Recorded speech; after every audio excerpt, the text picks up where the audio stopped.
Rami, excuse me, Rami Ahmed from the Islamic Development Bank Group. We have an elite of Arab countries representatives that are concerned with VNRs. Thank you very much.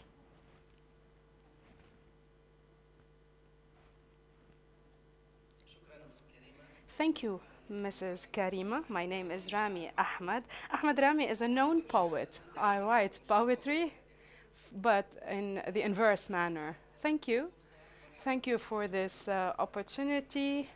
Most welcome in this second plenary session of the first day of the forum. After the lunch, we would need to mobilize and summon some energy. Please bear with us. If you feel sleepy, just throw us a couple of criticism and we would be awake.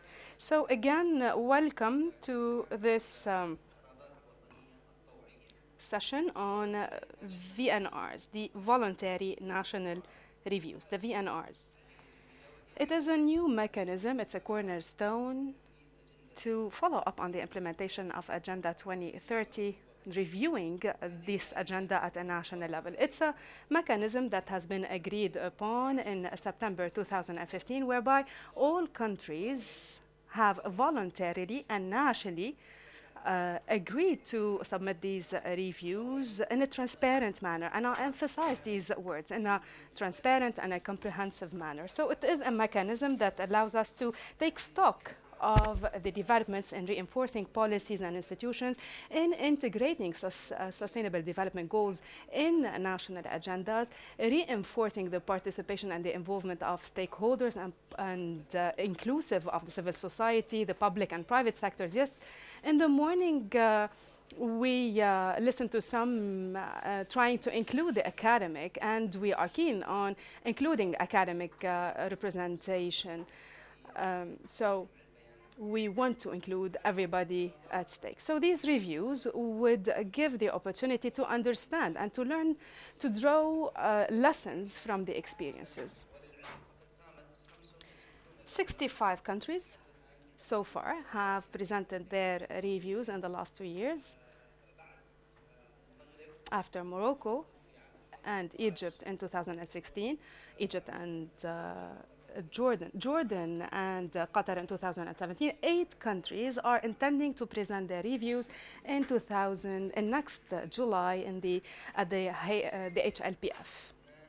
Saudi Arabia, Lebanon, UAE, Bahrain, Palestine, Sudan, and Egypt and Qatar for the second time will be presenting their updated reviews. This means half of the Arab countries have invested their efforts, have employed this mechanism, trying to sensitize everyone and involve every single stakeholder in this implementation, in the implementation of this mechanism, in alignment with national objectives and visions.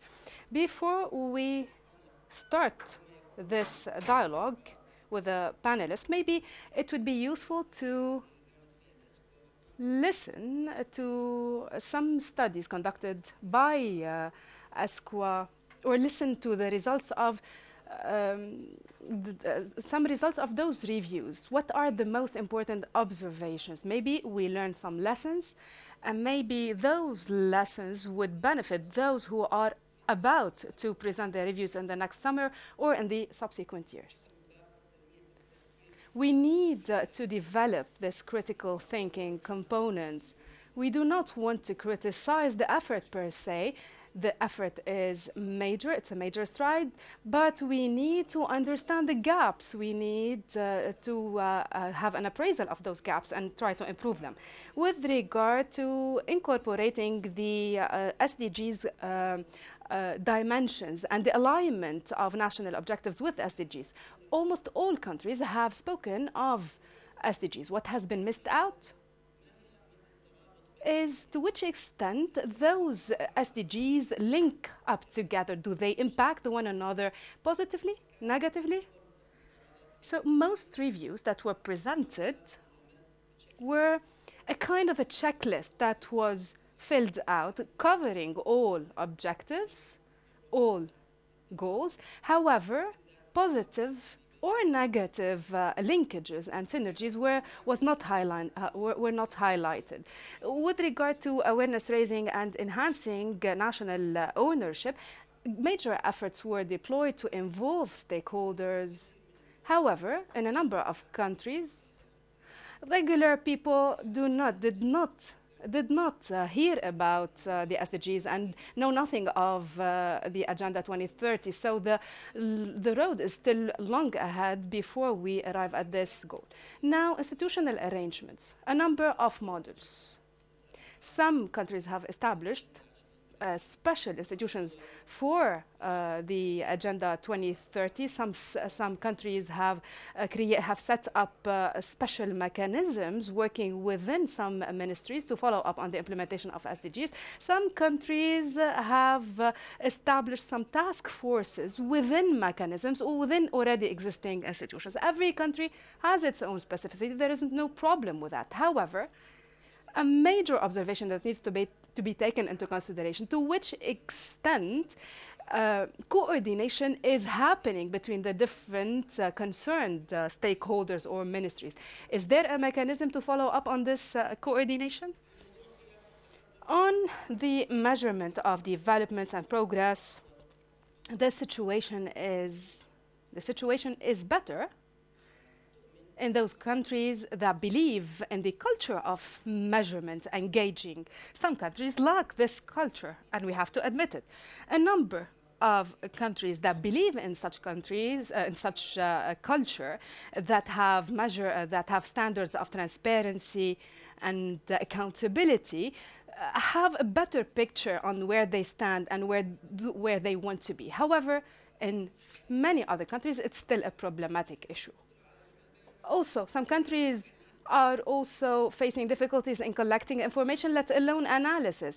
Some countries are still thinking of AI and the big data. However, some countries are still lagging behind in terms of collecting the very first stage of collecting data and information, involving the multi-stakeholders.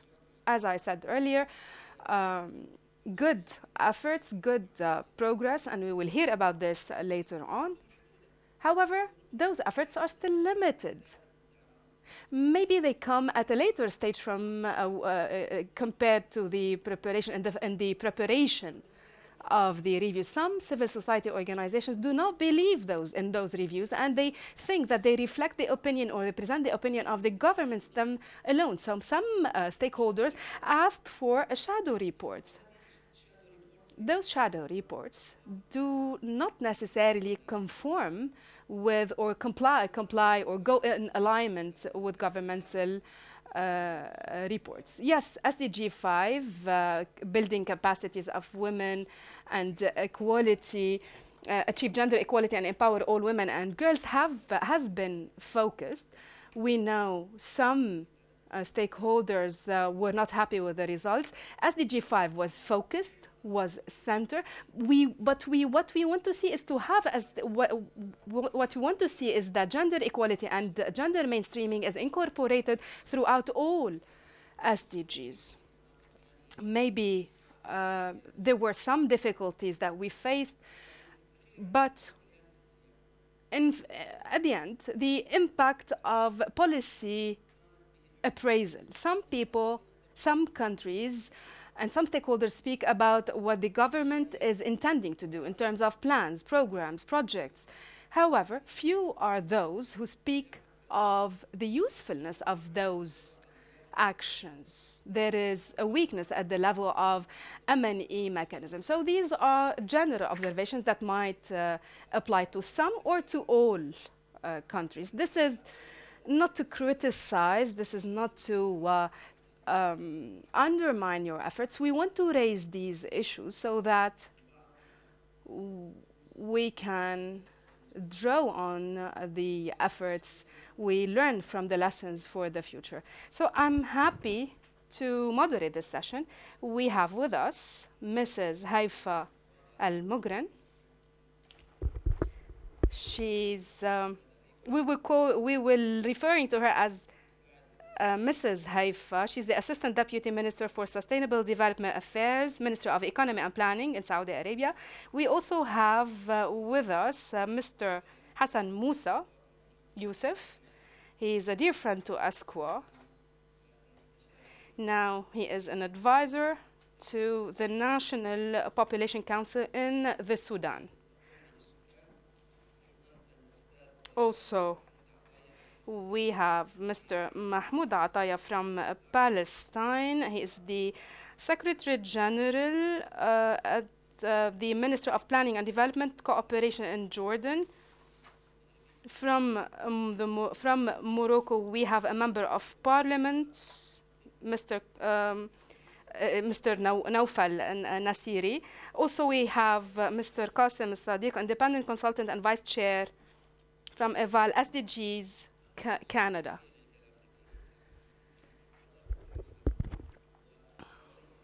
Last but not least, our dear friend and expert, Mr. Ziad Obaidat.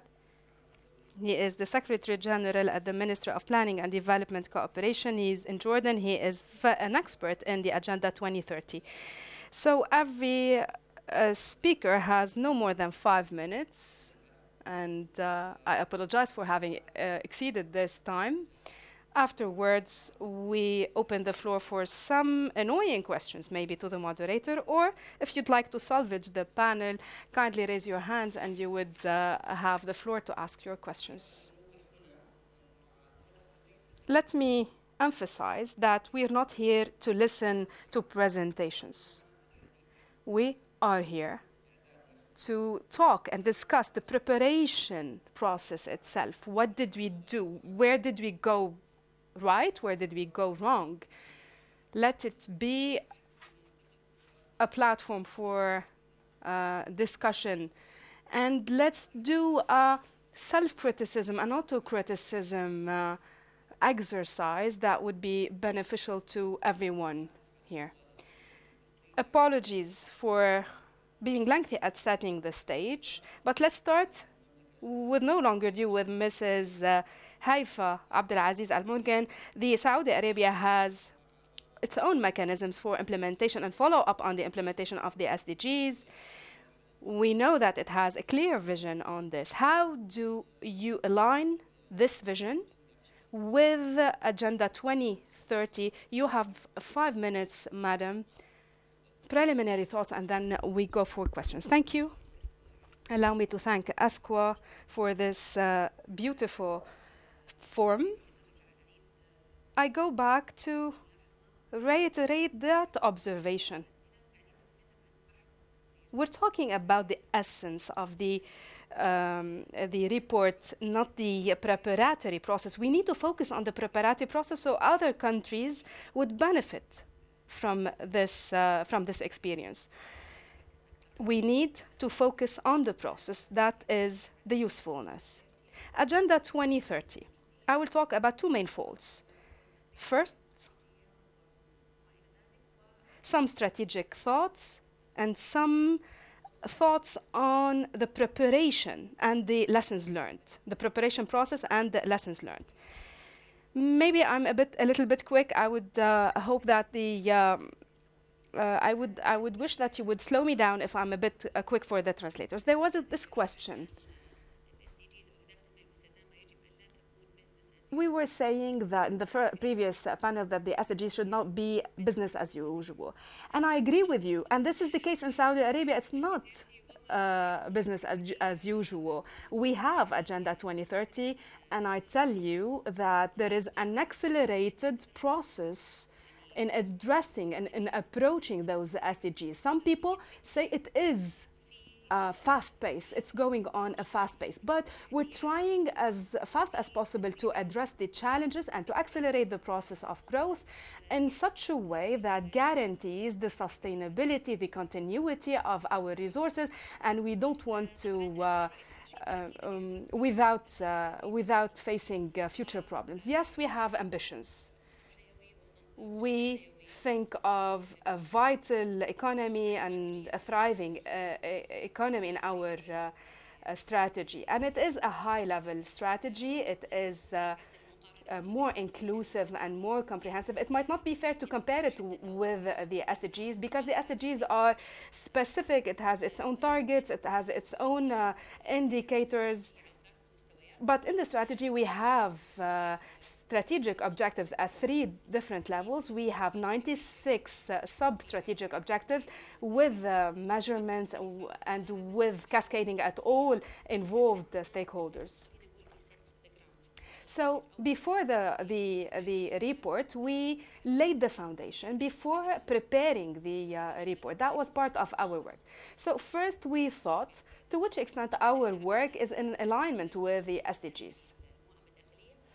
So we conducted an internal exercise and we tried to benefit from the tool available with the UNDP, the RIA. We used it to understand to which extent the Agenda 2030 is aligned with our strategy. So it was good to see at the picture as the whole, to see where we have gaps and see how we can address those gaps.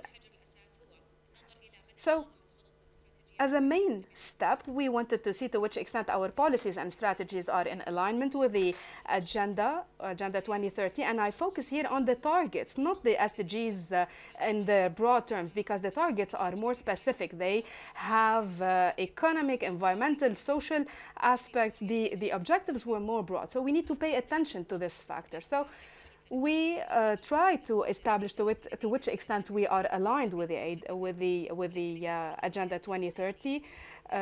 We had thought of 12 programs. One of the programs aimed at involving the private sector in the issue of sustainability and not focusing on the private sector as a financing, as a funder.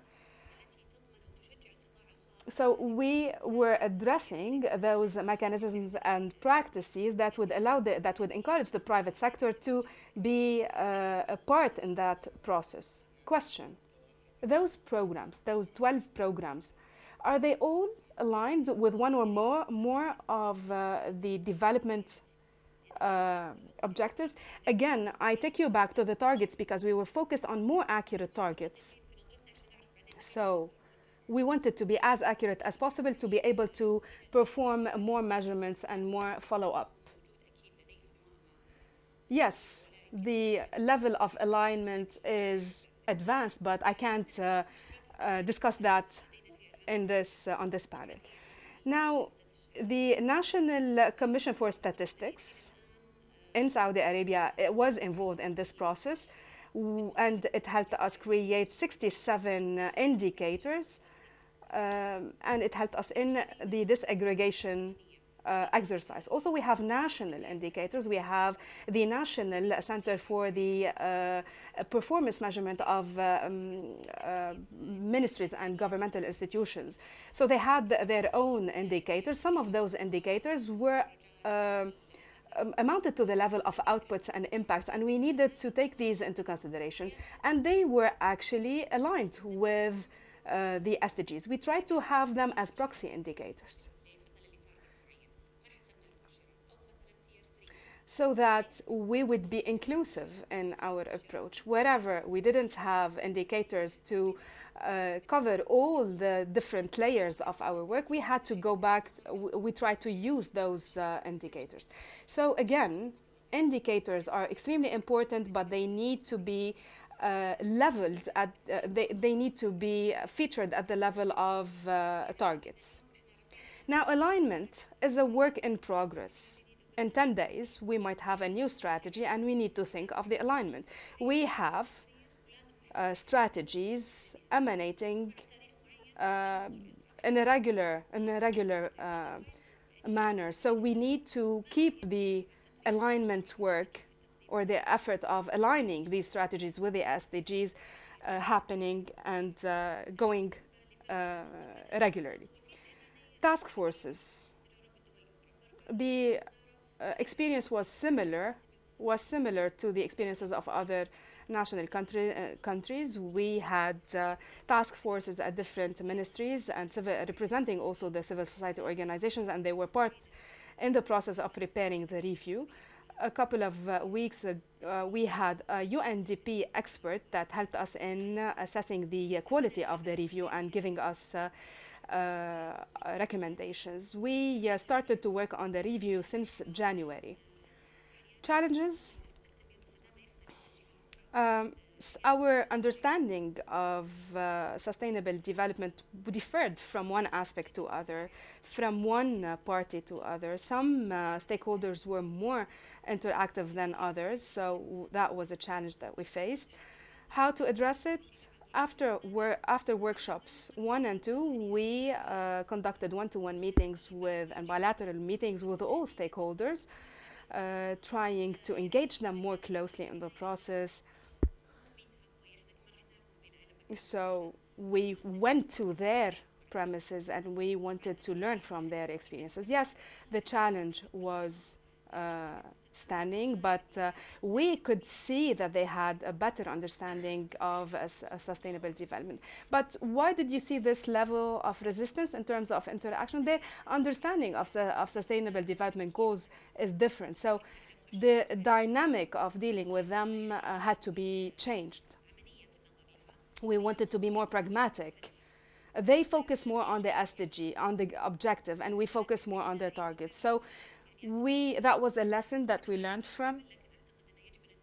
And we need to focus on that again. And I can't reiterate that more. We need to focus on the targets rather than the objectives, because this is what allows us more accurate measurement. So a number of points that I would like to raise as well. So another lesson that we wanted to focus on, how to build internal capacities. When it comes to the measurement of SDGs, we have a group of Saudi young men and young women who worked themselves. And you can only imagine the amount of knowledge and skills and experience that they have accumulated in this very limited period of time. In my opinion, this is considered to be one of the most important outcomes of the work on the preparation of the report. Even when it comes to experience and expertise and practical skills, as well as know-how and knowledge, how deeply rooted within ministries, this is very important. Whenever we decide to issue reports in the future, we have to have this accumulated knowledge that is already existing. Also building on the institutional frameworks that already exist. We have discussed this at length already, as far as I know. If we have a vision for 2030, this doesn't mean that we will be doing cherry-picking work and choose certain targets without the others. A lot of countries have discussed this as well. I will not delve into the details of it again. So the main aim is not to have parallel systems. What we're currently working on in Saudi Arabia is benefiting from what already exists. We already have a vision for 2030 and it's already under a lot of pressure. We have a lot of accompanying programs and projects as well. So our role today is to integrate SDGs within the already existing cells of planning at the national level. We're not talking about a department or a section or a specific body or bureau that will end when the year 2020 comes. We're talking about a vision that will go beyond 2030, beyond 2020 and beyond 2050. We are trying to benefit from the mechanisms that already exist, as I've said. We're looking for shortcomings and gaps and looking to fill them. Now, when it comes to lessons learned, allow me to go back again to national capacity building and investing in youth in the preparation of the report. In my opinion, this is the most important lesson learned, and this is one of the most important outcomes. It brings me a great deal of joy as a Saudi national to see our young men and our young women working on the preparation of the report. I wish you could see them while they do that kind of work. Also, one final point, again, at the level of strategies, initiatives, agreements, a lot of things are happening today in Saudi Arabia. I think that it took us a bit longer than we should have waited. But we have to establish a line. We have to establish a target. And after this, maybe it would be better for us to stop adding information, adding agreements. I encourage all countries that have not yet produced their reports to hurry up and do so, because it is a very, very beneficial exercise. It is actually a confrontation within our states in order to measure the progress that we have achieved thus far. Thank you very much for your attention. Thank you. If these reports were only beneficial for states to confront themselves, then this merely would be enough. But we will discuss again outcomes and results. I'll give you some time to think of the outcomes. I'll go back now to Mr. Ziad. Mr. Ziad, you are representing the only country on this panel that has presented the VNR as early as last summer. What would you have done differently? What are the lessons that you have learned from that exercise? Could you please benefit the participants and the panelists from your experience? Thank you very much, my dear brother Rami, and good afternoon, everyone. In Jordan, we submitted our report back in 2017. However, allow me to say that more precisely, we had prepared the work on the agenda of 2030 before the year 2015, and we had benefited from the experience of Jordan in holding the consultations of the United Nations back in 2012 and stretching up until 2014. We established our roadmap in March 2016 in order to start with the preparation for the implementation of the agenda. But to be quite frank with you, I can tell you that Jordan has had a relatively strong experience. We discussed whether we should go towards the voluntary national reporting in 2017 or should we work on another mechanism. We assessed our readiness, if I might say, and we took some important steps towards the preparation of the report. The VNR, or rather the implementation, is not only restricted to voluntary reporting or reviewing, and this is very important. It is also something that helps us implement the 2030 agenda in line with our national priorities and our national strategies. And it's very, very important for us to guide ourselves with the Sustainable Development Agenda 2030 as a whole that is indivisible and not only focus on targets or indicators, because a lot of targets and a lot of repetitive indicators might exist in our countries. We are lagging behind to a great deal in the field of technology, innovation, and in what is known as the SDI. We have to look at the agenda, therefore, as a whole that is indivisible. Moreover, my friend Rami discussed the correlation between objectives and targets. It is a deeply intricate network. When we look at, for example, Goal 6 pertaining to water, and when we look at Goal 7 pertaining to energy, and Goal 8 and Goal 9 and other goals as well, you notice that all of these goals are inextricable. We cannot work on objectives and targets as separate entities. This is one of the most important lessons that we have drawn from our experience. Another point that is equally important when it comes to any country that is making this kind of decision, because this decision is political by nature. The declaration that was issued back in September 2015, emanating from all the leaders and all the heads of states of the world. For example, in Jordan, the king, His Majesty the King, God preserve him and bless him, was there when the declaration was issued.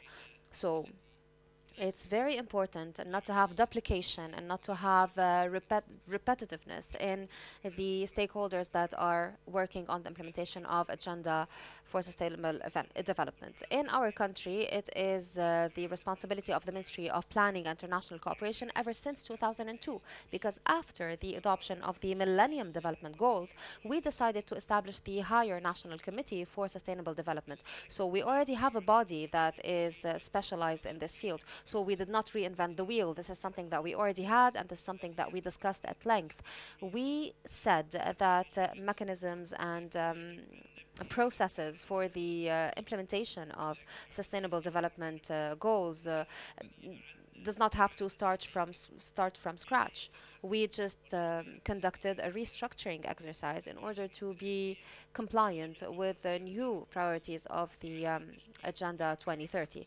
We reformulated our working groups and our task forces for the planning of sectoral development. We added 2 new groups, and through national consultations that were held with partners in the processes of development and also stakeholders, we focused primarily on how to implement Goal 5, which is to achieve gender equality and empower all women and girls, and also how to achieve all the targets that are related thereto without neglecting other goals, because equality, gender equality and empowerment of women and girls is closely related to Goal 7, energy, Goal 8, growth, Goal 9, industrialization and innovation. So this topic is very cross-cutting. Therefore, we established a national group that is cross-sector and that is multi-stakeholder in order to focus on the implementation of these goals. Also, we established a national vision for human rights, for equality, and for justice. We formed a group representing mainly institutions working in the field of human rights, headed by the National Ombudsman for Human Rights. And by the way, he is present among us today, Mr. Waidat. And therefore, it's very, very important for these institutions to build on the progress that has already been achieved so that we do not reinvent the wheel. Development planning in our countries is not new. Why should we reinvent something that already exists? Why not build on the progress that has been achieved thus far? We heard a lot of talk about harmonization between national policies and the 2030 agenda. I tell you something different. I tell you we should mainstream the 2030 agenda into our national policies so that they become a whole. We should not have separate plans for sustainable development, such as the Agenda for 2030. It should be integrated within the development planning framework at the national level. Therefore, this is a decision that we made ever since day one, back in 2007, when we integrated the Millennium Development Goals within the development frameworks in Jordan. Another step focused on the availability of data. Maybe in the beginning, when we looked into the availability of data and assessed that availability, I personally found the numbers to be very low. But through the studies conducted by the United Nations, back then, it turned out that our numbers were not that bad. We concluded that 40% of data fall under Tier 1 and Tier 2, whereas Tier 3 accounts for 60% approximately. But not all indicators or targets constitute a national priority for Jordan. We assessed the statistical system in Jordan. We found a huge gap when it comes to the multitude of stakeholders that produce data. Therefore, we found it necessary for us to organize this sector. This is one of the most important lessons that we learned. The multitude of stakeholders, the dichotomy and the duplicity between different bodies working on the same projects. Therefore, we deemed it of utmost necessity to have an organized and orchestrated effort that is not fragmented and that is not disaggregated among different stakeholders. Another conclusion that we came up with pertains to the indicators of performance appraisal. In Jordan, we have 600 development indicators that are included in the development plan. So we found approximately 80 indicators for performance appraisal under Tier 1 and Tier 2, but we have the ambition of increasing this number within our upcoming methodologies and the upcoming mechanisms. Another lesson, and I hope it will be the last one, says the moderator. Yes, it will be the last one, says the speaker. It's a very important conclusion. We should not make our plans and devise our strategies in the absence of stakeholders. When we established our roadmap back in March 2016, the first point was social awareness raising in order to achieve ownership of the Sustainable Development Agenda. Therefore, it is necessary to have a general awareness raising effort and a full involvement and engagement of civil society organizations as well as youth and women organizations, even school students and academic circles, as well as human rights organizations, the parliament. Some representatives of the National Council and some members of the Senate in Jordan also were engaged in these efforts. But geographic rollout of this plan was very important, and it was a matter of time for Jordan. We engaged a lot of stakeholders, but we still lacked a little bit at the level of geographic rollout. It was not at the level that we had aspired to. But within our roadmap, we are working on this. We are resorting to municipalities and local councils. Thank you very much for your attention.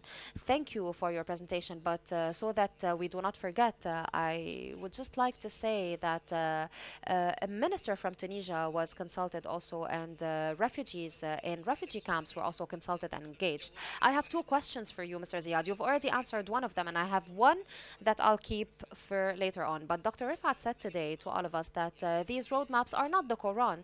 They're not a holy book that were descended upon human beings. You can start from a certain point, but and please do not feel offended. You spoke of coherence, you spoke of harmony, you spoke of national priorities, and that's absolutely true. But before I forget, you said that you were a bit reluctant before the work that you did in July, but then you decided to go through with this work anyways. When can a state or when can a country really know for sure that it is ready to take part in the high-level political forum? Mr. Rami, I did not say that we were reluctant before going to the HLPF in last July. We assessed our position, we assessed where we stood back then, and in June 2017, we further looked into our capacities and our readiness, and hopefully in the coming July we will take part in the HLPF. Yes, that's for Jordan, but when can a country or state tell for sure that it is ready to go to the HLPF? I think each country will know. It will know if it has frameworks and plans and strategies, if it has a clear approach, a clear methodology, a clear national plan, and if it has institutional preparations, at least at the preliminary level, then a country will know that it is ready to go in that direction. At the same time, it might come across a number of challenges, and the HLPF is a very, very important opportunity to review these challenges. Thank you very much. Let me now go to Palestine. Dr. Mahmoud, when can a country be ready? When can it tell that it is ready? When it comes to Palestine, there are some difficult circumstances. There is occupation, there is incapacity to control its resources, budget restrictions, etc. How do you deal with such challenges? Could you please enlighten us? Thank you very much, Mr. Moderator. Don't tell me, Mr. Chairman or Mr. Moderator, and endanger my life. I won't be able to go back to my country in that case. Thank you, sir, and we thank also ESQA for holding this high-level forum. There is an observation that I would like to make for the record and for the attention of our colleagues and counterparts in international organizations. The follow-up of the implementation of 2030 Sustainable Development Agenda should not only be restricted to review. Review is only one stage of the work. Of course, back in the days, when it came to the MDGs, we used to go home for a long period of time before preparing our reports, and this time span was delaying our work. Now, follow-up and review are two different stages. This session focuses on review. Even though all the institutional frameworks are not established for review per se, institutional frameworks are established to guarantee the effectiveness of work, especially in following up on the implementation of the 2030 Agenda for Sustainable Development at the national level. Therefore, I reiterate that review is only one stage of the process. It is not the outcome. Reporting is not the key message. Reporting and reviewing is only one stage. Any expert can conduct review and can report. Reviewing is a participatory approach, an awareness-raising exercise, exercise that develops the sense of ownership, that entails a number of challenges, and that tables a number of cases and a number of issues that can be employed and invested to better the outcomes. I agree with our colleague, the Saudi lady, Dr. Haifa, and I agree with our colleague, Mr. Ziad. He spoke of preparations. And I personally think that there is a number of pillars that combined can push a country to decide that it is ready to go to the forum. Before doing so, and before asking ourselves whether we have taken the necessary institutional preparations for the implementation of the Sustainable Development Agenda 2030, and within that framework, implement the review. Therefore, the lack of such preparations will restrict reviewing to a number of institutions, only a few institutions, rather than have all stakeholders involved in the process. So the main aim of reviewing would not be mere talk about achievements. It's very easy to talk. But it is more difficult to discuss challenges, to discuss lessons learned, and to discuss the experiences that each country wants to share with other countries. So when a country feels that its institutional frameworks and its institutional foundations are in place and are ready, in my opinion, these two factors make any country able to decide whether it will go towards review or not. Now, when it comes to Palestine, the situation is not very different from other countries. We committed to this process at the highest level. But the very nature of the agenda also entailed a number of challenges for us, and on the shape that the leadership will take in the future. Now, it is true that we did hold consultations in parallel with the launch of this process back in September 2015. We came up with 2 or 3 lessons learned pertaining to the institutional framework and the shape that this framework will take. So we came up with a recommendation stipulating that this framework or any other institutional preparatory step to be taken should involve all stakeholders and all relevant national competent authorities and bodies. I agree with my dear friend Ziad that we should not work in a way that is separate from the planning of sustainable development. Back in the days when we used to work on the MDGs, we had different separate plans.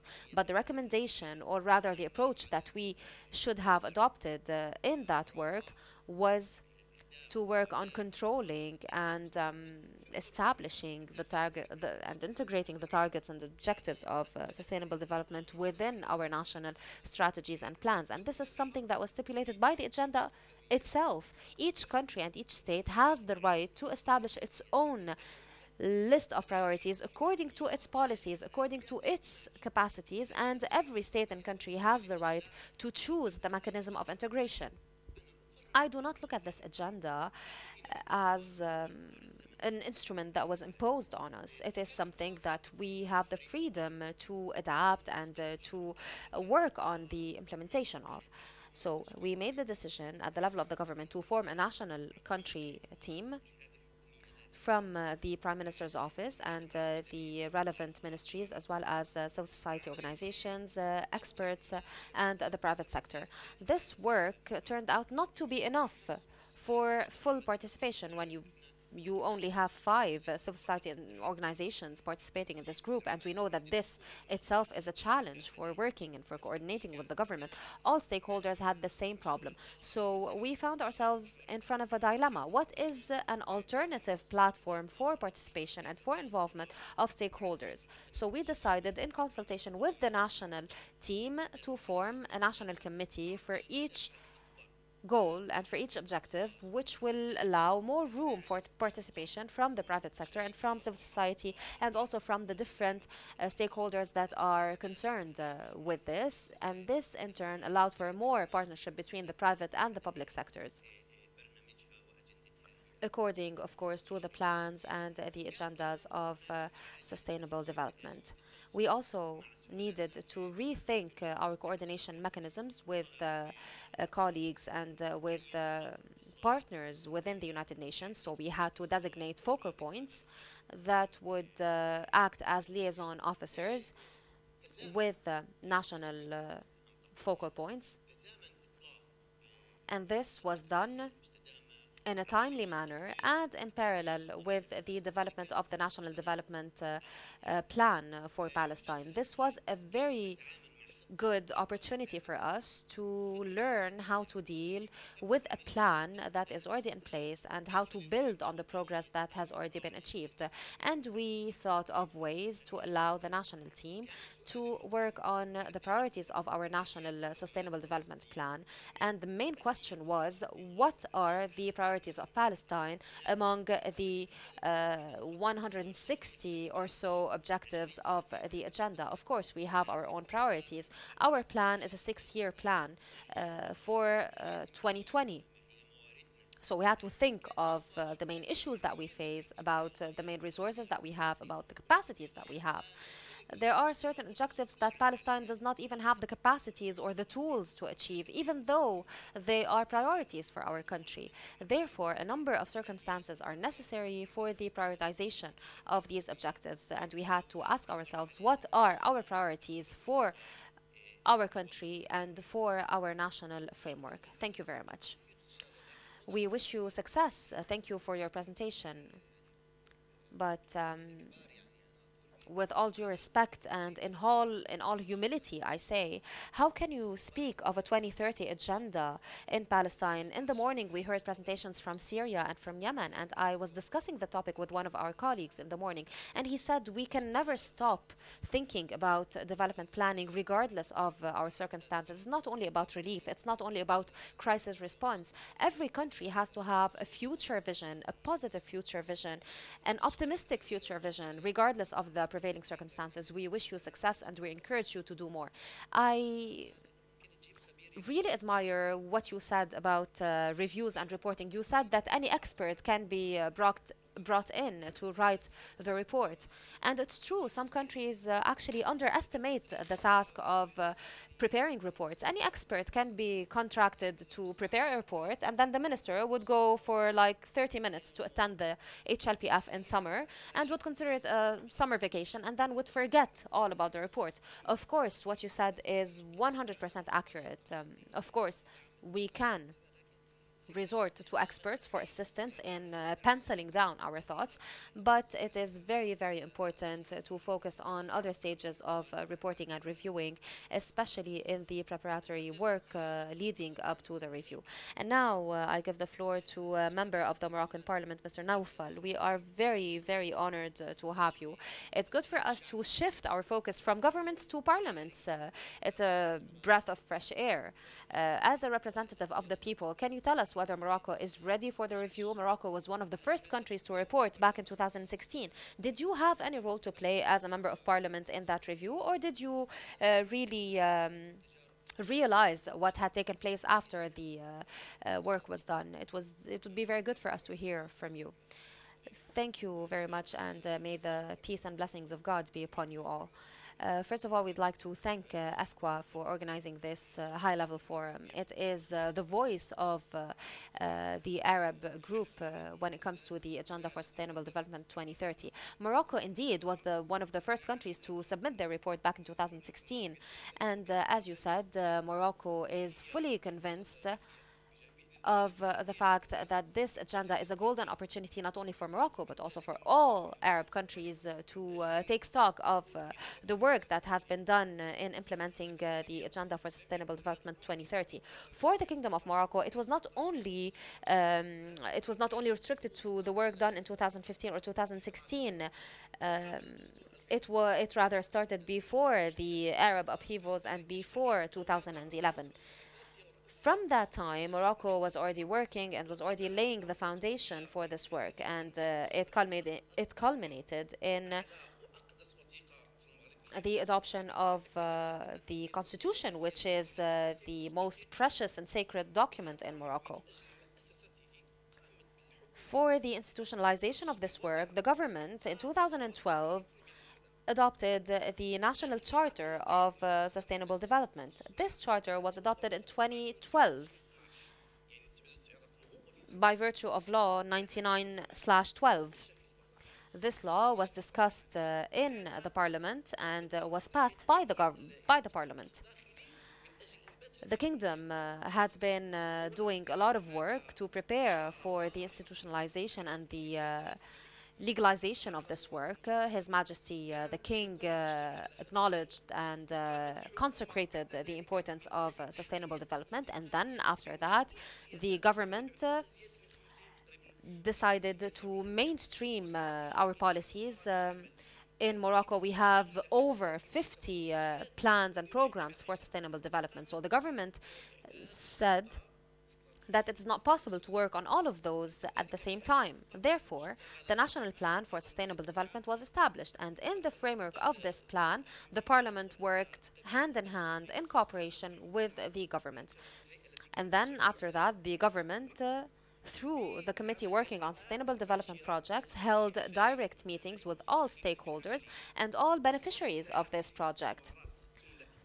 We also distributed formularies, or rather forms, questionnaires to be filled by the target groups to take stock of their opinions and their attitudes toward such projects. And we had a number of bodies working on the National Sustainable Development Plan. Of course, their objectives converge, but the effort was fragmented. Every committee was discussing projects on holding the government accountable and on oversight when it comes to the implementation of sustainable development goals. Now, the Prime Minister in June 2015 held an extended meeting involving representatives of all specters of the Moroccan society and Moroccan sectors. And this meeting was an aim to guarantee the integration and the engagement of all stakeholders that are concerned with this process. Now, I can tell you that the Moroccan government, when the review was submitted, and by the way, the Moroccan government submitted its review, focusing on the climate change and the challenges related thereto. It focused on 7 different fields, whether the field of agriculture, industry, manufacturing, forestry, housing, etc. So we focused on sectoral strategies and working programs that amount to 55 or even more strategies and working programs. And each strategy or each policy was also detailed, including the costs and the benefits and outcomes that are expected to come out of these programs. So this review gave the Moroccan Parliament a transparent and clear picture of the work of the government in this field. And therefore, the Moroccan Parliament, through its legislative powers, can actually exercise oversight on the work of the government. So as I said, we have over 55 strategies and policies, and these entail a number of measures. So for every measure that is taken, the Parliament can exercise oversight and supervise the work of the government, and can call for a lengthy parliamentary session involving all the ministerial authorities that are concerned to discuss the measure that was taken. This has allowed the Moroccan Parliament to follow up on the work of the government and to work hand in hand with the Moroccan Parliament and with the Moroccan government. And now work is being done in order to establish an e-mechanism for the work of the government. And we have experts in this field who will most probably work on the same thing when it comes to the government, not only the parliament. We will have a number of objectives, a number of success indicators, and a number of steps to be taken in this regard. Now, the relationship between the parliament with the government will put down these programs and it will assess these programs. So we have 2 parties and 1 arbitrator here. That was one of the ideas we had, and we need to develop new ways to implement a participatory approach between the government and the parliament. Thank you, sir, for the last point. It seems you're coaxing one another, the government and the parliament. The parliament should be following up, monitoring, holding to account, but coaxing and flirting, that's new. Since you have an internal conflict, it seems everything is going the normal business. Parliaments have other roles to play: budgeting, legislating, accountability. So I tell you that we have this handbook, this manual, created between the UNDP and the Islamic Development Bank group. It's a manual that can be of benefit to the parliamentarians, males and females, because SDG 5 now makes it incumbent on us to gender mainstream.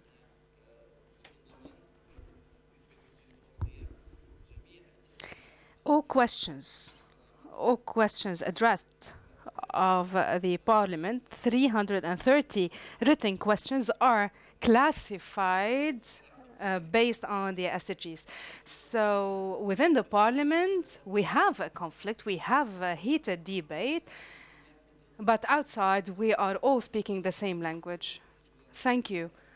It's really an impressive initiative to document all questions and all answers. I really urge all other Arab parliamentarians to benefit from this experience. Maybe, I think in last November, there was an Arab parliamentarian conference or forum that was held here, and that was a beautiful initiative, and maybe it should be replicated. Let's move now to Mr. Hassan Musa from the Sudan. Before the meeting, we were talking to each other, and we were saying that this agenda brought two things to Sudan: SDGs, justice and peace. Can you clarify this, sir? What did you mean?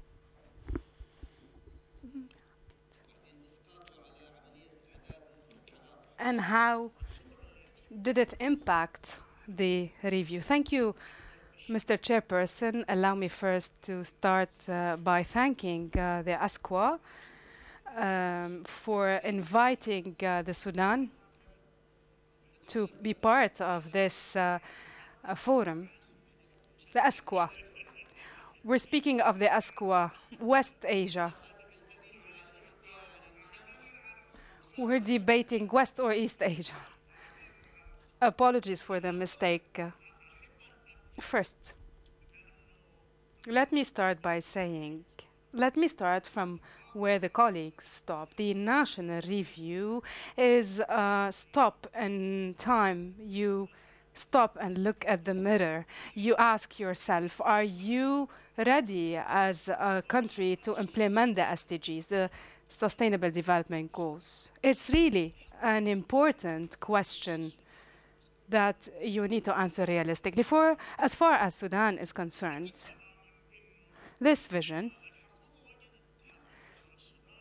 I think that the Sudan and the government have found very good comfort with the SDGs for a number of reasons. First, for the first time, the agenda, the word agenda for development, you have the mention of the peace and justice, and we're talking about the goal number 16.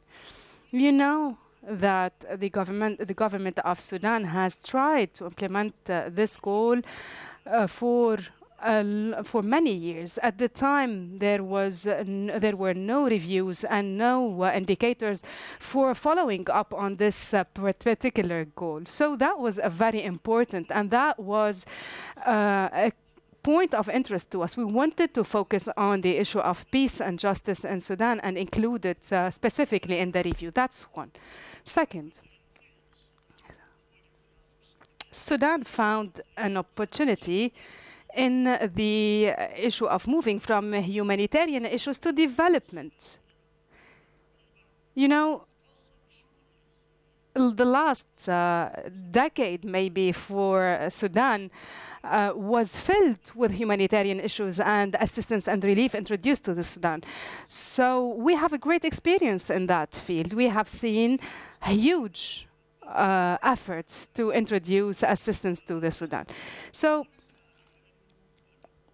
we are working towards moving from humanitarian issues to development. This is of importance to us. The Sudan is working on establishing justice and peace as a vital component for supporting the implementation of the Gs. The National Voluntary Review was not the starting point for the Sudan.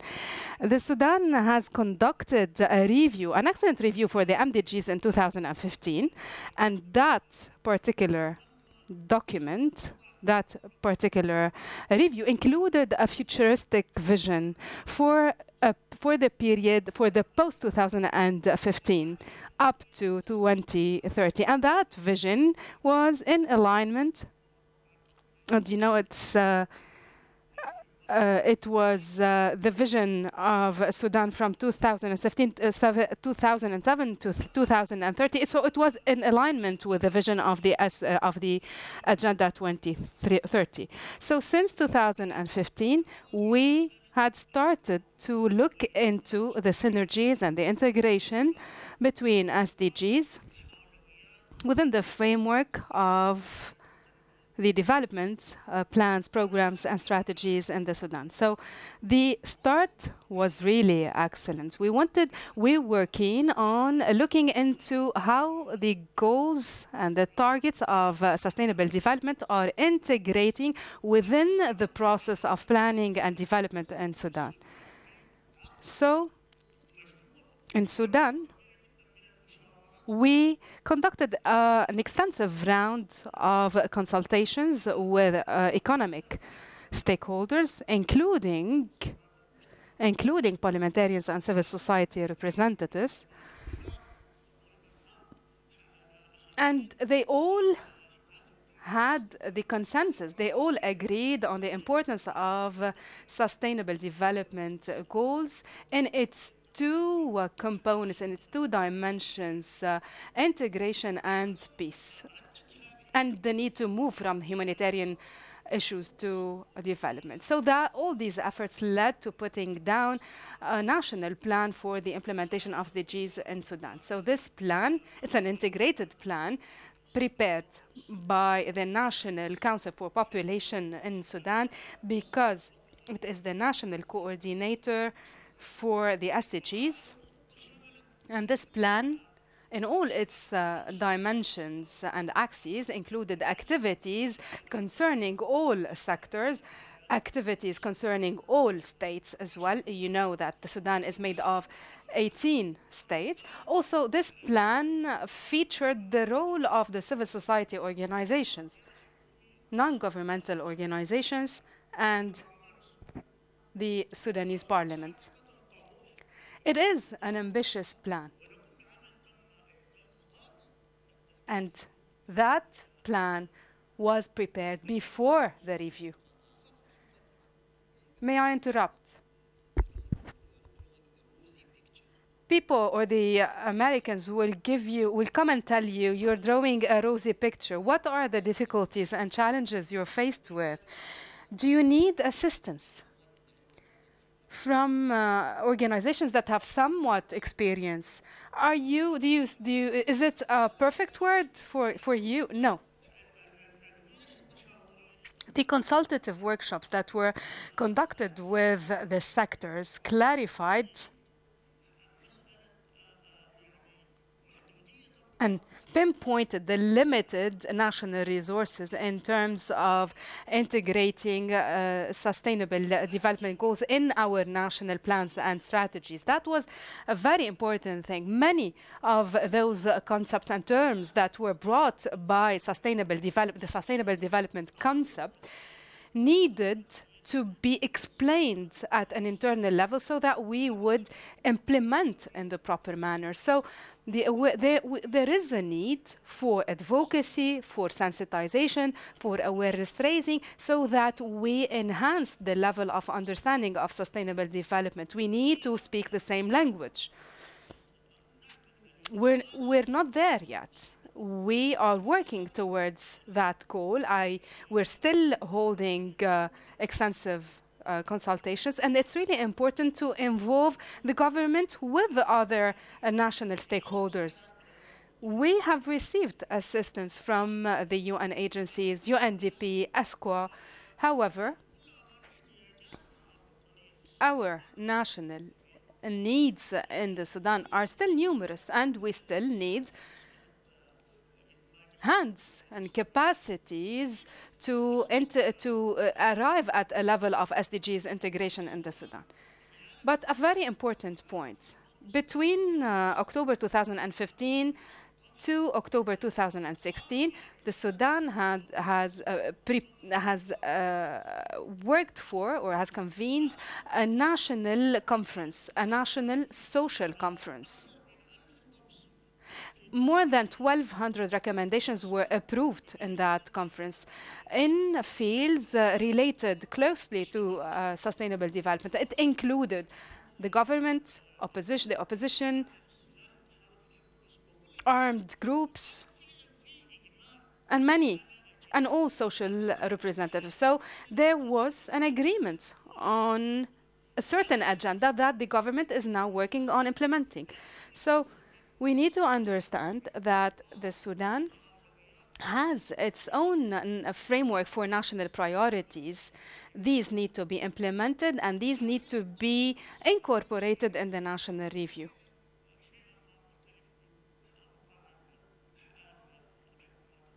So that might make the Sudan a little bit different compared to other governments. Mr. Mahmoud, 30 seconds. You want to share something with us? 30 seconds, sir. Because we still want to hear from Mr. Qasim. He was about to leave his chair, maybe.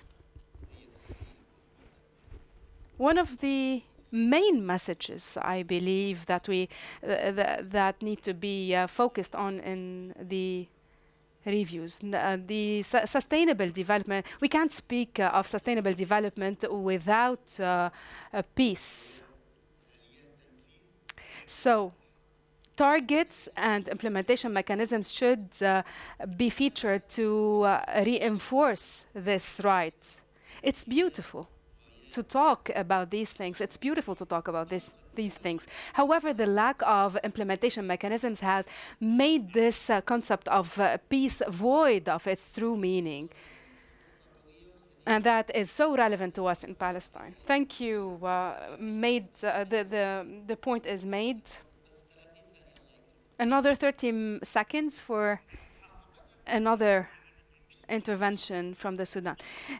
In the Sudan, the issue of peace, and may the peace disseminate in all the Sudan.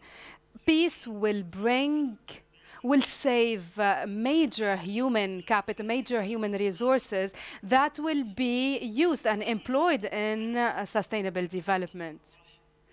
You know that the cost is really high in terms of lives and finance. So peace is really important for us, and we're heading towards peace. Imagine the quantity. Imagine how much we could be saving in terms of lives and costs with peace. How to measure progress? That is the bottom question. Without progress means we're speaking, we just have words without action. So we need to see monitoring and measurements, and we need to gauge progress. Without that, we can't speak of development. Mr. Qasim. Mr. Qasim, 3 speakers spoke about indicators, and they mentioned tier 1, tier 2, and tier 3 indicators. Can you explain to us? In tier 1, we have a robust methodology to arrive at the information, and we're speaking about certain mechanisms and methods to collect information. Tier 2, there is a robust methodology without collecting information. Tier 3, no methodology, no information. You might be surprised that the number of indicators in the tier 1 is around 81, it's less than 100 out of 242 indicators. So can we speak of evaluating or assessment of progress and sustainable development irrespective of those indicators? You have the floor, sir. Thank you.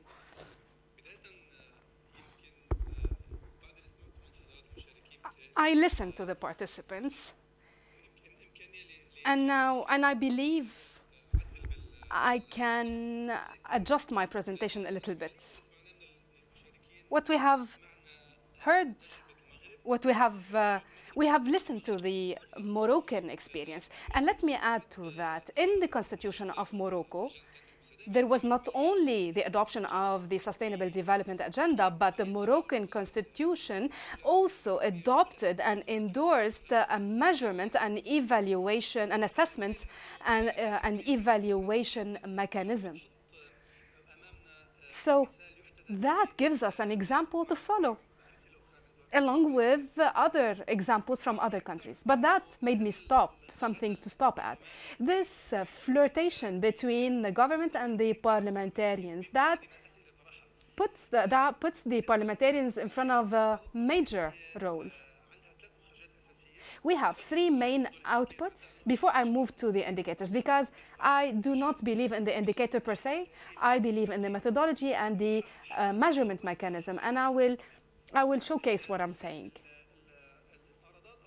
The reviews, the VNRs have mainly three basic outputs. They are a multi-phased consultative process, yes. It's preparation of the national review and submitting this review at the high-level political forum. But the question, these reviews, do they accelerate the implementation of the agenda? Second, does it reinforce accountability? And thus, what's the role of the parliamentarians? Three, do they present opportunities for assessment and rectification? Four, when you consider these reviews an international requirement, are they a national requirement? These questions, or the answers to these questions, sum up the value added of these reviews. I will present to you a short summary of a study we've conducted. We are a group of local and domestic assessment organizations. You know that countries have a number of assessment and evaluation organizations and associations that are concerned in that field. So within this activism at the level of the evaluation associations that have the role of providing this advice, I tell you the following. What we believe in the following. The indicator is really important. It's needed to guide you, but it can't give you answers on the causes, on the importance.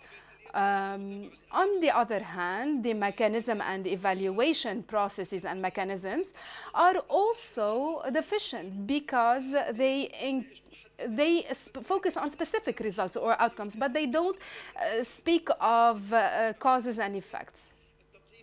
The reviews give the bigger landscape on the development. It deals, it addresses, or it gets information from multiple sources. It gives a scientific general judgment based on analysis methodologies and hypotheses that it considers, and more importantly, it is regarded as a participatory approach that includes all those stakeholders. In our review of the 65 reports, I have 5 main outcomes. And I would try as much as possible to avoid repetition and redundancy. So basic outcomes.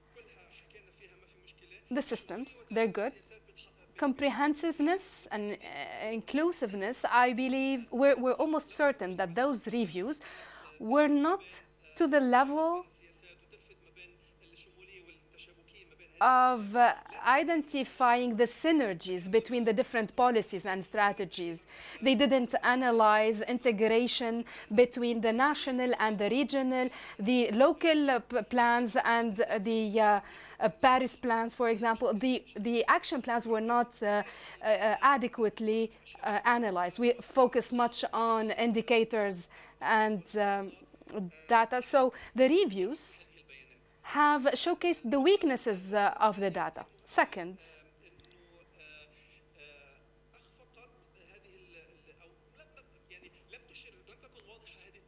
the reports were not so clear in referencing the main principles of gender equality. They did not indicate that particular principle specifically, maybe because there is no adequate integration between the SDGs. The reports that tackle gender equality focus on the different, on the linked on the different SDGs that are concerned. On participation, the reviews did not speak of the preparation processes. They talked much about the institutional frameworks, but they didn't speak much of the preparation processes, and they omitted the role of the parliamentarians as well. They didn't refer to their role in follow-up and evaluation and control. Also, they didn't refer or indicate the role of the stakeholders, and we know that the pressures are extreme. The pressures the pressures at stake are extreme. So, lessons learned. A national evaluation policy based on gender equality and gender mainstreaming is a need, is a must. This is one of the enablers. Without such an enabler, we cannot move forward. Also, the parliamentarian work should be more reinforced, should be more driven.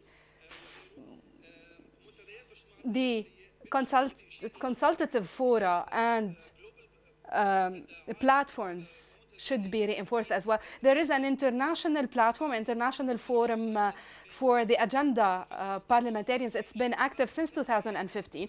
Annual meetings are being held, and we have seen participation from the Morocco, Tunisia, Lebanon, Egypt. So there is a similar platform that needs to be reinforced. In the institutional frameworks, the main issue that needs to be addressed, even the stakeholders and civil society representatives, they need to be, they are involved either in the consultation or in the task force. However, they are not part of the ministerial commissions or higher level committees. I have many issues to address. However, I can't stop at this point. 30 seconds. In the reviews, or where we, the evaluation organizations in the Arab countries, we call for having these reviews based on the known principles that we've been speaking for so long. We call for adopting an evaluation mechanism, and not a scientific evaluation mechanism.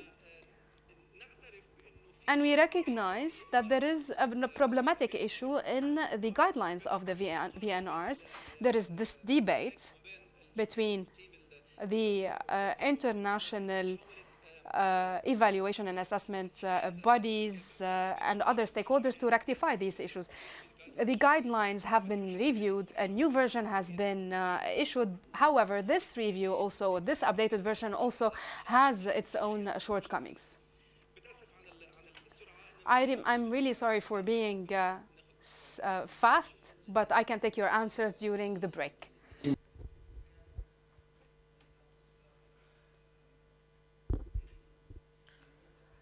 Is it possible to distribute this presentation to all those present here in this hall? It could be beneficial for everyone. Thank you very much. And since we are talking about the Arab region, I can see Mrs. Shukair sitting there in the hall from the Arab portal, and I think that they are trying to collect a significant amount of data pertaining to SDGs. The question is, are these countries also feeding this repository? Is it validating their data with other stakeholders as well? This is another topic to be discussed by other speakers. Madam Karima, how much time do we still have? Because I have approximately 15 questions to the panelists, and I see a lot of hands raised among the participants. Answers will only be given 30 seconds. Or we can postpone this to tomorrow morning. Thank you. I'll just give 30 seconds to each panelist. I need very, very concise answers without too many details. Madam Haifa, the Kingdom of Saudi Arabia is a donor country. Everyone knows this. Certain European countries in their reviews also give information about the work that they do in order to achieve synergy and coordination in their donations according to the work that is done to implement SDGs. Do you apply the same approach? Of course, and if you look at the work that was done by the Saudi Development Fund and also the Saudi Relief Fund, and this is mentioned in our report, we focus on many topics related to the SDGs, such as food security. Of course, these topics are divided and categorized by objectives. Are they retroactive or are they strategically oriented? When it comes to your approach, do you look at what was implemented in the past, or do you say from now on we will be focusing on, let's say, goal X, Y, or Z? Currently, it is retroactive, but I'm sure that in the future, the approach will shift. Thank you very much. Mr. Hassan, 30 seconds. What would you like to add? What would you like to add? I have two things to add. 30 seconds only. Yes, 30 seconds. I have two factors to underline. First of all, in Sudan, an assessment was conducted for the field of women and children support, and whether all the rights-based aspects and approaches as well as development-based approaches were covered for women and children. An assessment was held, or rather conducted, as I said, and we found that targeting women and children leads to the implementation of a majority of goals pertaining to children, i.e. up to 65% at least. So this helps in achieving a great deal of sustainable development objectives. Another factor pertains to agriculture. Sudan is an agricultural country. We have a lot of natural resources and agricultural resources. So it is very important in Sudan to convert agriculture into an additional input and an additional factor, namely agricultural industry, in order to provide for the needs of women and children. Mr. Mahmoud, 30 seconds. I have a very precise question for you. You were very keen on focusing on the engagement of stakeholders, but certain people who criticize this approach say that this is confusing. It's a blinding approach, which is bringing in and engaging civil society organizations that, if I might say, and sorry if this might come as offensive, but that cannot bite. How can we tell whether the participation and engagement of these CSOs is a really effective organization, not only on the surface? Okay, in brief, I can tell you that the review in its result relies on a clear plan of action that is coupled with a clear schedule, a clear timeline. 6 or 7 months cannot be enough to prepare the review. Perhaps in Palestine, we were not capable of doing that because we had to focus a lot on our national plan, and we had a number of national reviews that consumed most of the time that we had. So now we will start thinking about the review. In strengthening the engagement of stakeholders, we relied on two main institutions. First of all, the Coordination Council for the Civil Society Organizations in Palestine. In Palestine, we have over 1,500 CSOs that have been active since before the Palestinian Authority came into existence. The review has unveiled the shortcomings of this mechanism. It has revealed that it is not enough to strengthen engagement, whether at the private sector or the public sector. We see a lot of reluctance in involvement and engagement. We have not been able to reach out to all groups. We are still trying to reach out women, youth groups, people with disabilities, and sectoral groups that can actually strengthen partnership. The effectiveness of institutional frameworks also impacts our performance at the level of implementation. We invest in both, actually. Perhaps we can have recommendation to ASQA. Could you please look into providing assistance in this regard? There are certain cross-sectoral themes that might help us in our thinking exercise. What are the priorities and what are the needs? This discussion needs more than 1 hour. It is very convenient to have such a discussion before holding the HLPF. Perhaps we can have 1 full day of work or 2 full days of work to discuss our experiences. We're trying to discuss our experience, but Mr. Ahmad is not letting us do so. Well, actually, on the contrary, this recommendation is really good and noteworthy. We can ask maybe our colleagues from Sudan to help us draft such a recommendation. We are tabling this proposal, and perhaps within the next 3 days of work we can discuss this. Dr. Naufal, 30 seconds only, because we have to open the floor for discussions and questions. Well, pertaining to the Moroccan Parliament, we have conducted in-depth studies with the participation of large national groups. Of course, this focused primarily on water and energy. Morocco has established full rollout with the rates of 99% for water and 96% for electricity. We have a number of observations and a number of shortcomings, but these shortcomings can be dealt with through more cohesion between the national strategy and the Agenda 2030. His Majesty the King in the last parliamentary session spoke to the members of parliament and gave them a clear message requesting all stakeholders and all players to reconsider and to reformulate the different aspects of the development model that is adopted in Morocco so that they would come up with a new development model. Of course, sustainable development goals will pour into that endeavor, and we hope that all other Arab parliaments will do the same. Thank you very much. Mr. Qasim, any final thoughts? I am one of those fervent promoters of measurement because measurement based on an index or an indicator is not a complete index measurement or is not a complete method for measurement. I say shortcomings do exist in such approaches because any review that is based on that methodology will be done in silos, in tunnels. It will not be overarching. I hope that reviews in Arab countries will be more overarching, will be more over-encompassing, and researchers, or rather experts in this regard, will bring in more added values that cannot be taken for granted. Thank you. Mr. Ziad, last but not least, please, 30 seconds only. Be very concise because Karima is about to kill me.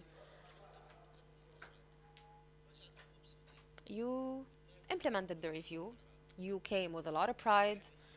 People are very happy with your review. I am one of those who read your review and who felt very proud of Jordan, and maybe other countries can benefit from your experience. But what comes next? What is after the review?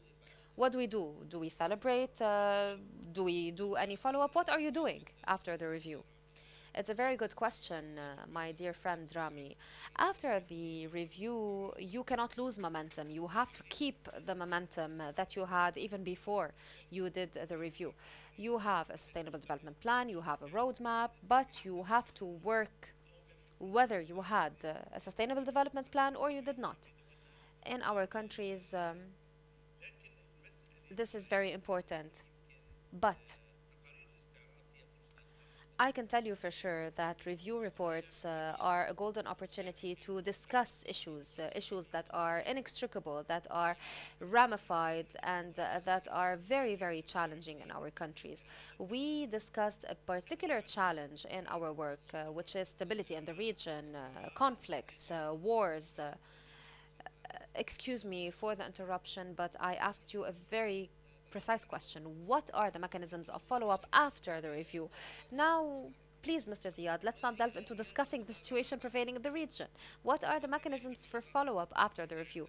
Sir, after the review in the Ministry of Planning, we have had a number of institutional measures to be taken. We have already started working on the design and implementation of a national program that is coupled with the National Plan for Development. We call it the National Plan 2018-2020.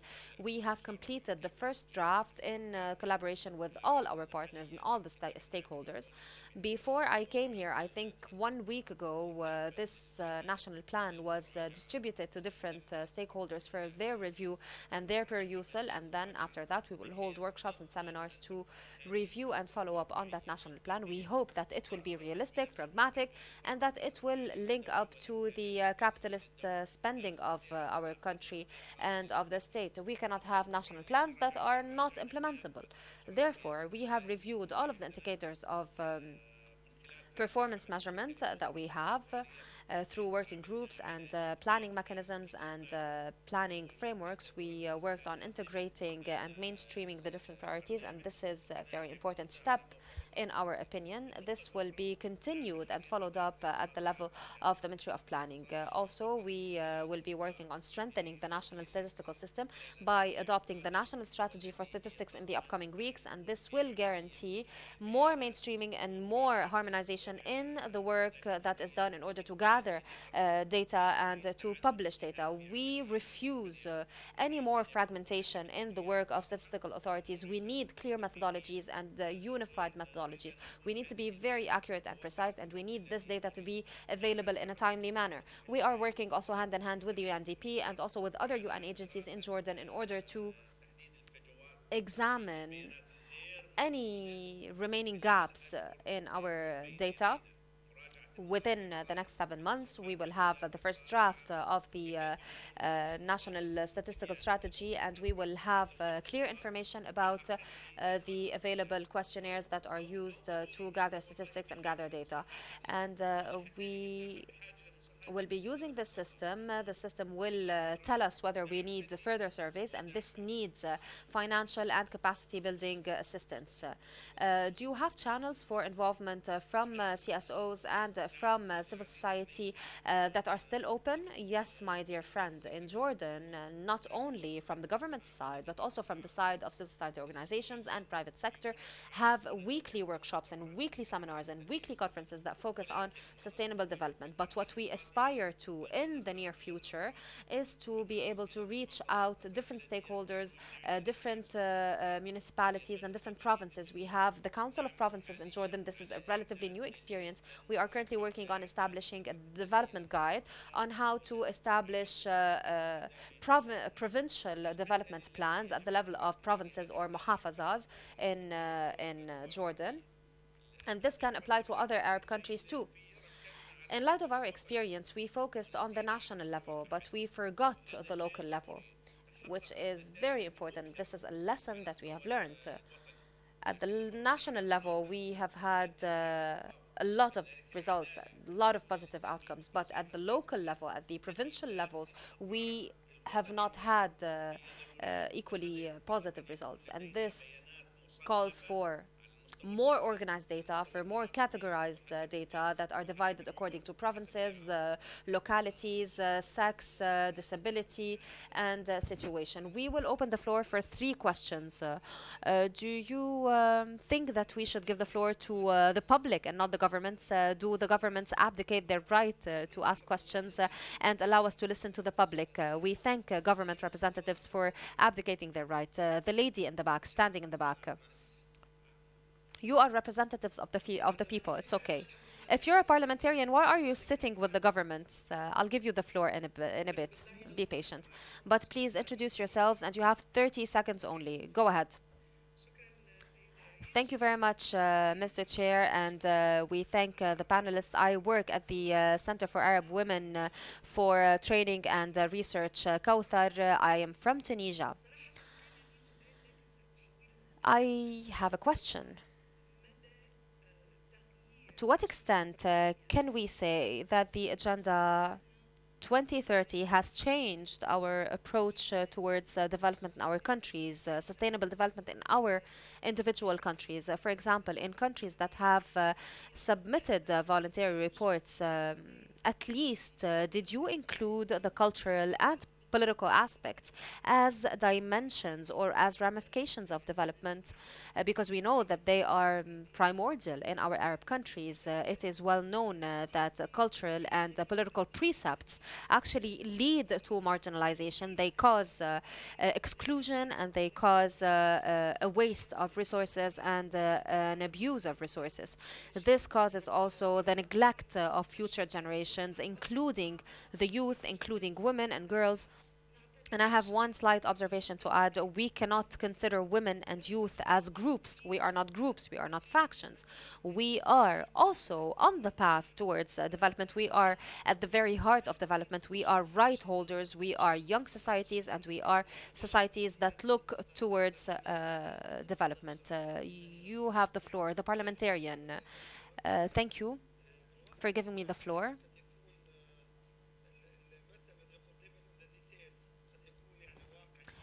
Well, the saying the devil lies in the details is very realistic. We have heard to a lot of details from the different panelists.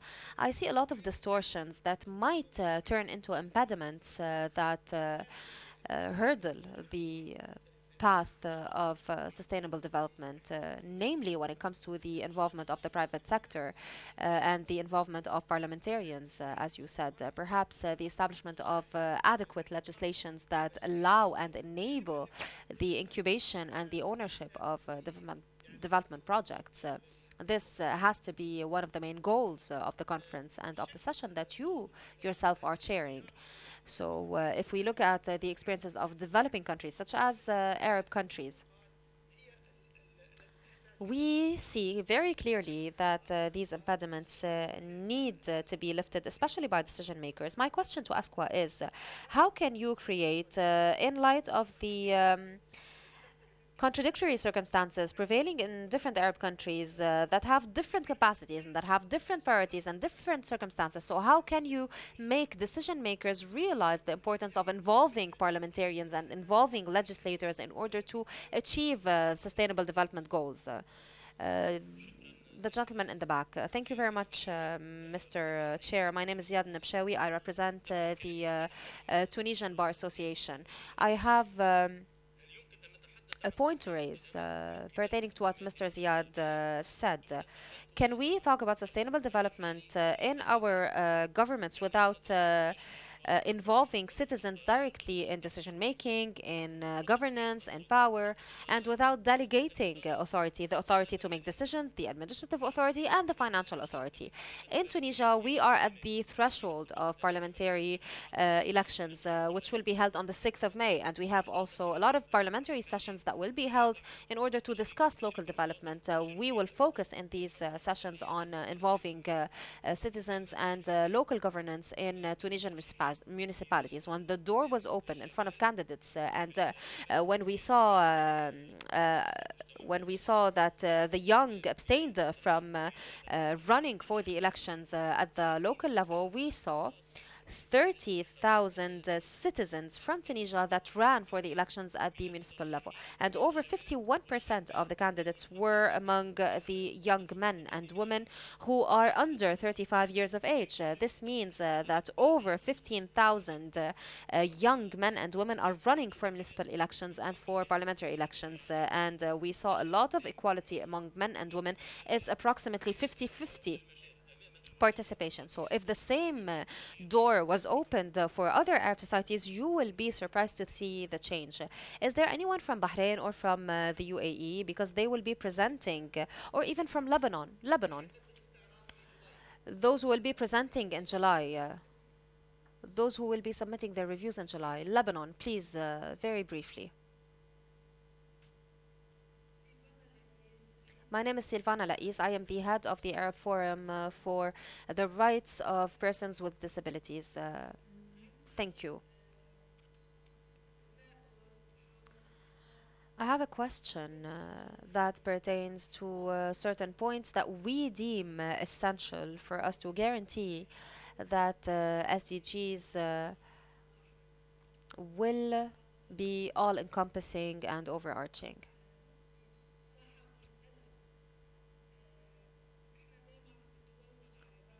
In our countries, Arab countries, that comprise 45 million persons with disabilities, to which we add elderly persons, that is more likely to double in the next few years, and who also have specific needs.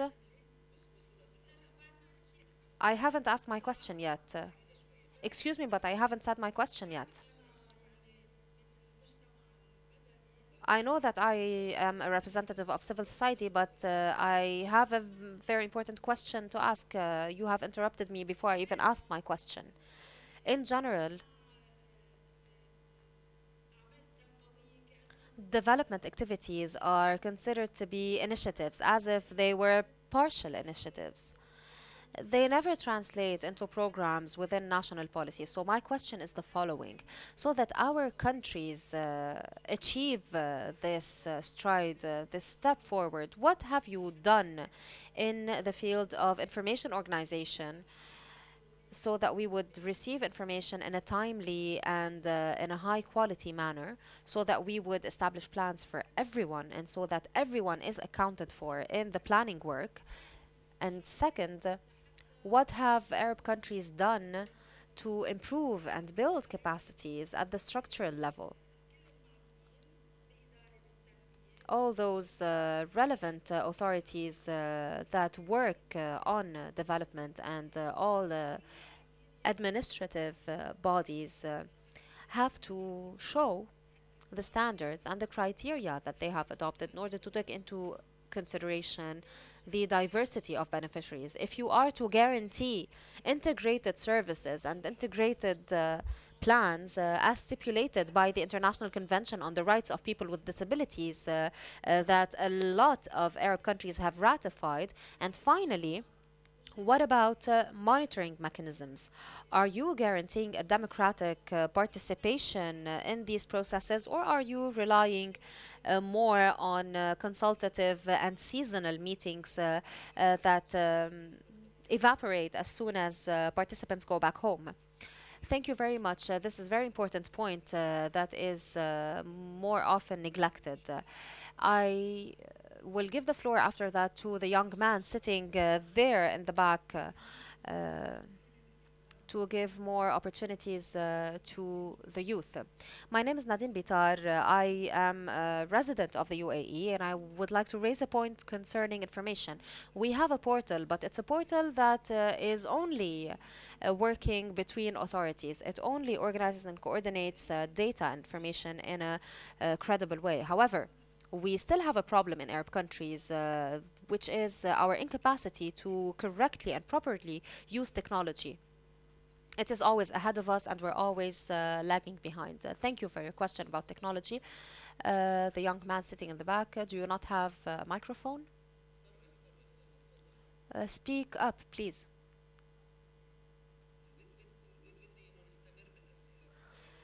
I would have loved to keep this Q&A session going, but we don't have time.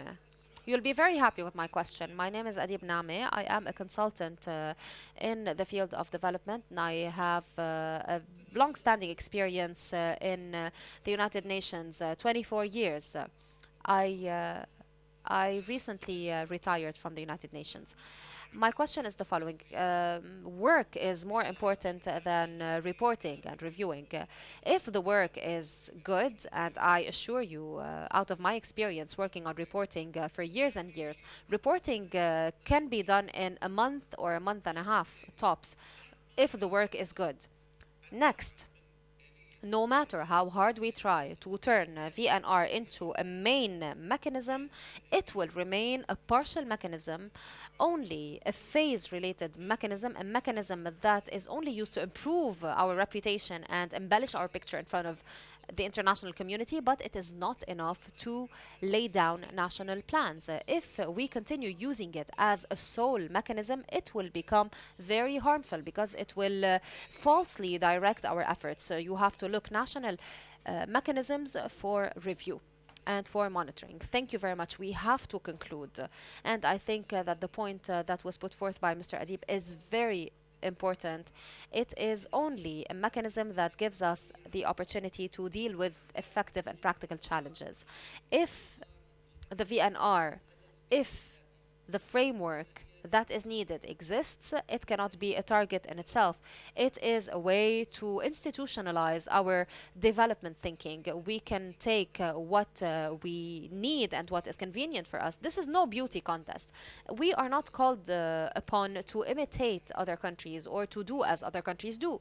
Each country has its own specificities, and each country has its own way to involve stakeholders and to be participatory. I can no longer give the microphone to anyone here. I have to close this session. Therefore, I would like to thank the panelists for their valuable information and their valuable presentations. I am sorry, but I cannot give the floor. Maybe 10 seconds only, Madam Haifa. When it comes to development assistance and international assistance, the standards used are the standards of the OECD. Any financial assistance that is given by or from Saudi Arabia is in line with the standards and criteria of OECD. Thank you. Perfect. We reiterate that VNRs are only tools that you can use in a way that is adequate and convenient for you, but you still have to focus on your challenges and your circumstances. Thank you all. Thank you for your patience. And I apologize to those to whom I could not give the floor. Thank you very much. Thank you, everyone. Certain organizational remarks, please. I have good news. This session will be extended by another special session that starts within a few minutes. We have 3 special sessions. One of them will be held in this meeting room, which will be focusing on water and SDGs, an Arab perspective. There is another special session that will focus on VNRs, which is an extension of this session that we just had, with more focus on the pragmatic aspects of preparing national voluntary reviews, and it will be held in MZ meeting room. And another special session will be held focusing on the Arab civil society platform and the role of civil society in following up and implementing the 2030 agenda, held by a number of civil society organizations, and it will be held in committee room 1 on this same floor to the right when you exit this hall. Participants have the full freedom to attend the session that interests them the most.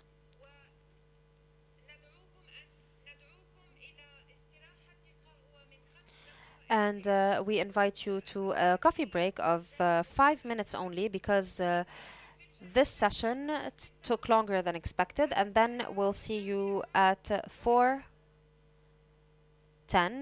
which is 10 past 4, to begin with the special sessions. Thank you.